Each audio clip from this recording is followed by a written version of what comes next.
বিশ্বে প্রতিদিন হাজার হাজার মানুষের মৃত্যুর অন্যতম প্রধান কারণ হার্ট অ্যাটাক। বয়স, জীবনধারা আর স্বাস্থ্যগত অবস্থা সবকিছুই এই ঝুঁকি বাড়াতে পারে। চিকিৎসকদের মতে কিছু সাধারণ লক্ষণ ও অভ্যাস থেকে ধারণা পাওয়া সম্ভব আপনি কতটা ঝুঁকিতে আছেন। চলুন জেনে নেওয়া যাক।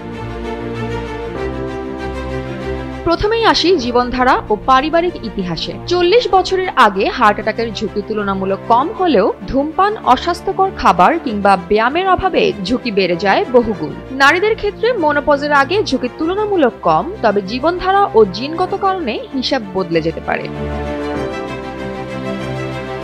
শরীরচর্চা হলো হার্টকে সুস্থ রাখার অন্যতম উপায়। চিকিৎসকরা বলছেন সপ্তাহে অন্তত 150 মিনিট মাঝারি ব্যায়াম যেমন হাঁটা বা সাইক্লিং অবশ্যই করা উচিত, অথবা ভারী ব্যায়াম করলেও 75 মিনিটই যথেষ্ট।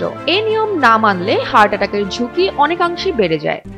RICL TMX, যুগের পর যুগ স্থাপনা থাকে মজবুত। এবার আসি ওজন ও BMI এর কথায়। উচ্চতা অনুযায়ী সঠিক ওজন না হলে ঝুঁকি বাড়বে। ওজন নির্ণয়ের জন্য বডি মাস ইনডেক্স বা BMI ব্যবহার করা হয়। এক্ষেত্রে নিজেও অনলাইন BMI ক্যালকুলেটরের সাহায্যে সহজেই হিসাব করে নিতে পারেন।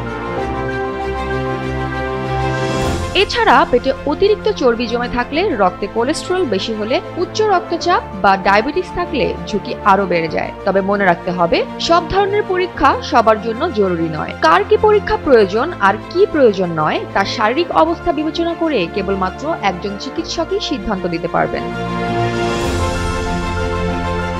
সুস্থ জীবনযাপন, নিয়মিত ব্যায়াম আর চিকিৎসকের পরামর্শ মানলেই হার্ট অ্যাটাকের ঝুঁকি কমানো সম্ভব। তাহলে প্রশ্ন হলো, আপনি আপনার স্বাস্থ্য নিয়ে কতটা সচেতন?